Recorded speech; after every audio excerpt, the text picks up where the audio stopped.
हम ये नहीं कहते कि आप हमारी बात मानिए ही, पर रुद्राक्ष और तुलसी में परस्पर कोई विरोध नहीं है। बहुत से लोग कहते हैं हम तो रुद्राक्ष पहनते, हम तुलसी धारण कैसे करें? कहते ना, रुद्राक्ष पहनते हम तुलसी नहीं पहन सकते। और बहुत से लोग कहते हैं हम तो तुलसी पहनते, रुद्राक्ष माला पहनेंगे तो हमारा तो धर्म ही बिगड़ जाएगा।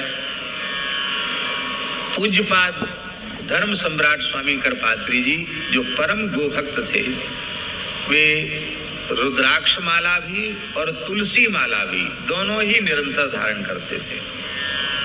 तुलसी माला भी पहनते थे, रुद्राक्ष माला भी पहनते थे। हमारे महाराज जी सुनाते, भक्तमाली जी महाराज, कि स्वामी करपात्री जी का काशी में चातुर्मास हो रहा था और प्रत्येक एकादशी निर्जल करते थे स्वामी करपात्री जी, और रोज सालग्राम जी को 1008 तुलसी नामावली से, गोपाल सहस्रनाम से, विष्णु सहस्रनाम से तुलसी जल चढ़ाते थे। बड़ा विलक्षण उनका जीवन था।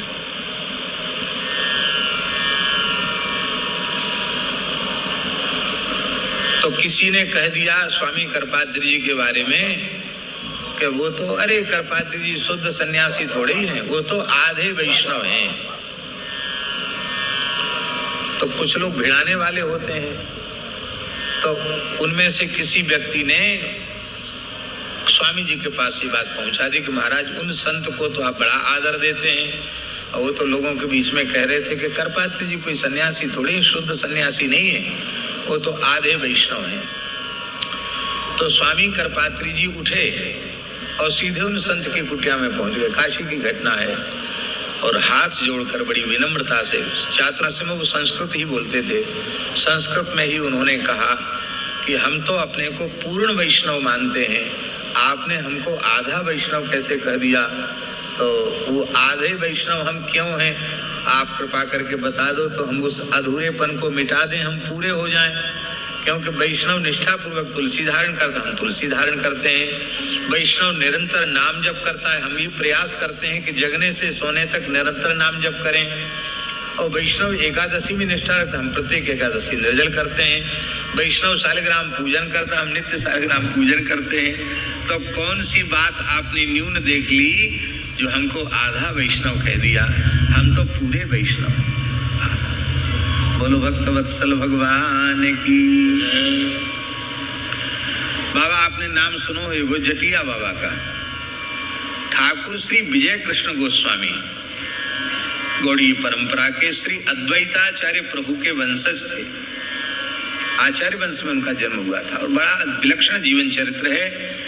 उनका जीवन चरित्र अवश्य पढ़ना चाहिए। और उनके शिष्य हुए श्री कुलदानंद ब्रह्मचारी, उन्होंने एक पुस्तक लिखी सद्गुरु संग। वो तो इतनी विलक्षण है, हम तो क्या कहें, एक दो बार उसको पढ़ चुके, सुन चुके उस पुस्तक को।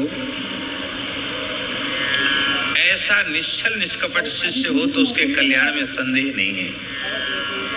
अपने जीवन की अच्छी बुरी सब तरह की बात उन्होंने लिखी।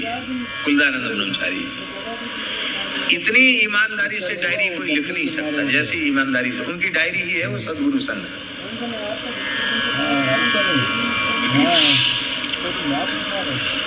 तो वो परंपरा से तो गौड़ीय थे, लेकिन तुलसी माला के साथ मोटे मोटे रुद्राक्ष की माला भी पहनते थे। तो उस जमाने में लोगों ने उनका बड़ा विरोध किया। उस जमाने में बाबा बहुत विरोध हुआ उनका। और विरोध कहाँ हुआ? प्रयाग कुंभ में बाबा प्रयाग पधारे थे।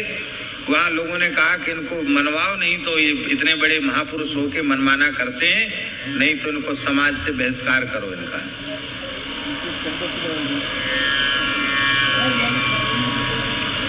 और एक बार तो बहिष्कार की योजना बना ही ली थी। उस समय जो है काठिया परंपरा के ब्रज विदेही श्री महंत परम सिद्ध संत श्री रामदास जी काठिया बाबा चतुर्थ संप्रदाय में, और निम्बार्क परंपरा के वो श्री महंत थे श्री काठिया बाबा श्री रामदास जी महाराज।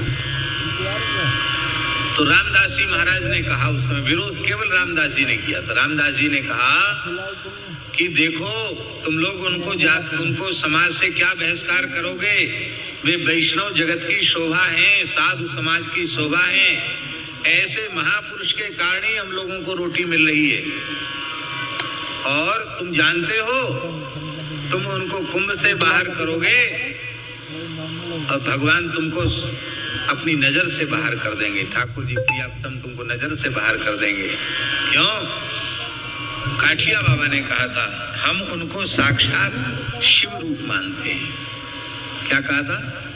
हम उनको शिव रूप मानते हैं। उनकी भक्ति शिवजी के जैसी है, वो तो शिवजी है। इसलिए उनके चरणों में जाकर प्रणाम करो। उनके प्रति जो दोष बुद्धि आई है, तो लोगों ने विरोध का समन हो गया काठिया बाबा के उपदेश से। और बाबा बड़े विनम्र थे, चले आए, सबको साष्टांग प्रणाम किया। उन्होंने बैठ गए। बोले महाराज लोगों में बड़ी चर्चा है, आप तुलसी पहनते, रुद्राक्ष क्यों पहनते हैं? तो उन्होंने कहा कि पद्म पुराण में व्यास जी ने कहा, क्या कहा?